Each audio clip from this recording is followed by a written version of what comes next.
Sakal Gunarnavasha Vande Guru Sri Charanaravindan.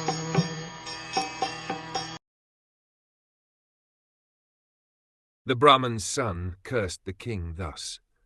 On the 7th day from today, a snake bird will bite the most wretched one of that dynasty, Maharaj Parikshit, because of his having broken the laws of etiquette by insulting my father.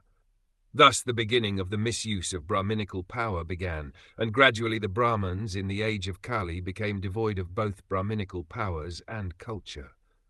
The Brahman boy considered Maharaj Parikshit to be Kulangara, or the wretched of the dynasty, but factually the Brahman boy himself was so, because only from him did the Brahman caste become powerless, like the snake whose poisoned teeth are broken. The snake is fearful as long as his poisoned teeth are there, otherwise he is fearful only to children. The personality of Kali conquered the Brahman boy first, and gradually the other castes. Thus the whole scientific system of the orders of society in this age has assumed the form of a vitiated caste system, which is now being uprooted by another class of men similarly influenced by the age of Kali. One should see to the root cause of vitiation, and not try to condemn the system as it is, without knowledge of its scientific value.